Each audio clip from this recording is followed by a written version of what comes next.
नमस्कार, मैं आपकी होस्ट नेहा और आप देख रहे हैं टीवी द्वापरा। हमारे चैनल को सब्सक्राइब करें और बेल आइकन को दबाना ना भूलें।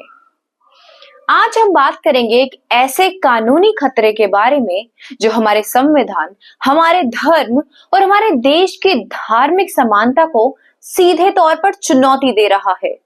जी हाँ, हम बात कर रहे हैं वक्फ एक्ट 1995 की। भारत का संविधान धर्मनिरपेक्ष है। संविधान में यह स्पष्ट रूप से लिखा है कि कोई भी कानून एक विशेष धर्म को बढ़ावा नहीं दे सकता। लेकिन वक्फ एक्ट 1995 ने देश के एक बड़े हिस्से को एक विशेष धर्म की ओर झुका दिया। एक ऐसा कानून जो सिर्फ मुस्लिम समुदाय को विशेष अधिकार देता है और यही कारण है इसे पूरी तरह से अवैध और अन्यायपूर्ण माना जाना चाहिए। इस कानून के तहत वक्फ बोर्ड को अगर किसी जमीन का मालिकाना अधिकार नहीं मिला है तो इसका मतलब यह नहीं है कि यह बोर्ड आपकी उस जमीन पर दावा नहीं कर सकता। किसी भी व्यक्ति की संपत्ति पर अगर वक्फ बोर्ड को संदेह हो कि वह जमीन वक्फ की है तो वह उस पर कानूनी दावा कर सकता है। क्या यह संविधान से मिले समानता के अधिकार का उल्लंघन नहीं है? क्या यह भारतीय संविधान का उल्लंघन नहीं है? यह कानून भारत को एक धर्मनिरपेक्ष देश बनाए रखने में सबसे बड़ा खतरा है। इसको ऐसे समझे कि वक्फ एक्ट 1995 के तहत हिंदू धर्म के किसी भी व्यक्ति को जो अपनी जमीन या संपत्ति के अधिकार को साबित करना चाहता है उसे सीधे वक्फ बोर्ड के पास जाना पड़ेगा, यानी एक ऐसा बोर्ड के पास जो पूरी तरह से मुस्लिम और मुस्लिम समर्थक है। क्या यह न्याय है? क्या यह धार्मिक समानता है? हमारे देश में 6 लाख से अधिक संपत्तियां हैं जिनकी कीमत 12 लाख करोड़ रुपए से भी अधिक है और यह संपत्तियां किसी और के लिए नहीं बल्कि मुस्लिम समुदाय के धार्मिक और सामाजिक कार्यों के लिए वक्फ बोर्ड के पास जाती है। इन संपत्तियों से कमाई होती है जिस पर सरकार का कोई नियंत्रण नहीं है। लेकिन हिंदू मंदिरों के पास ऐसा कोई विशेष अधिकार तो नहीं है, बल्कि मंदिरों से दान का धन निकालकर उन्हें दूसरे कामों के लिए उपयोग किया जाता है। यह भी एक बड़ा सवाल है कि मुस्लिम धर्म स्थलों और उनके धार्मिक कार्यों से जो कानूनी क्यों नहीं हस्तक्षेप करता। जब किसी मुस्लिम संगठन की जमीन या संपत्ति पर कोई विवाद नहीं उठता तो वही कानून हिंदू धर्म स्थलों में होने वाले दान और संपत्ति पर हस्तक्षेप क्यों करता है?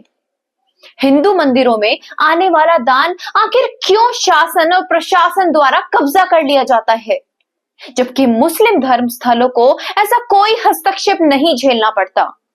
क्या यह धार्मिक असमानता नहीं है? वक्फ एक्ट के माध्यम से जहां मुस्लिम समुदाय को विशेष अधिकार मिलते हैं, वहीं हिंदू धर्म स्थलों के दान का उपयोग सरकार के नियंत्रण में होता है। क्या यह हिंदू समुदाय के मौलिक अधिकारों का हनन नहीं है? इसे देखकर तो सीधा सवाल उठता है कि भारत में समानता का न्याय की क्या परिभाषा है? क्या आपको नहीं लगता कि भारत के संविधान के तहत इस तरह के कानून होना चाहिए जो हर धर्म के लिए समान हो? अगर हिंदू धर्म के खिलाफ कोई धर्म विशेष कानूनी दावा डालता है तो क्या हिंदुओं को अपनी जमानत या अधिकार साबित करने के लिए वक्फ बोर्ड के सामने खड़ा होना चाहिए? क्या यह न्याय संगत है? देश जानना चाहता है कि क्यों सिर्फ मुसलमान समुदाय को यह विशेष अधिकार दिया गया है। जब तक भारत यह वक्फ एक्ट के अस्तित्व में है तब तक हमारी हिंदू समाज को खतरा रहेगा। यह एक ऐसा कानूनी हथियार है जो भारतीयों के अधिकारों का उल्लंघन करता है और सिर्फ एक धर्म को बढ़ावा देता है। हम जानते हैं कि वक्फ बोर्ड अपनी शक्तियों का दुरुपयोग करने से कभी नहीं चूकता। इसका सीधा असर हमारे हिंदू समाज पर पड़ता है। हमें तय करना होगा कि हमें इस देश में समानता चाहिए या विभाजन चाहिए। हमें तय करना होगा कि क्या हम ये चाहते हैं कि वक्फ एक्ट 1995 जैसे कानून हमारे अधिकारों का हनन करते रहे और सिर्फ एक समुदाय को ही विशेष दर्जा दे। एक जागरूक नागरिक के तौर पर हमारी मांग है कि वक्फ एक्ट को तुरंत खत्म किया जाए। भारत को एक ऐसा कानून चाहिए जो सभी धर्मों के लिए समान हो, ताकि कोई भी धर्म अपने धार्मिक हितों के लिए दूसरे धर्म के लोगों को नुकसान ना पहुंचा सके। हमारा कर्तव्य है कि हम अपनी धार्मिक स्वतंत्रता, समानता और न्याय की रक्षा करें। अब वक्त आ गया है कि जब हमें इस धार्मिक भेदभाव को समाप्त करना होगा। आप देख रहे थे टीवी द्वापरा। हमारे साथ जुड़े रहिए, क्योंकि हमारी लड़ाई सिर्फ एक समुदाय की लड़ाई नहीं है, बल्कि पूरे भारत की लड़ाई है। जय हिंद, जय भारत।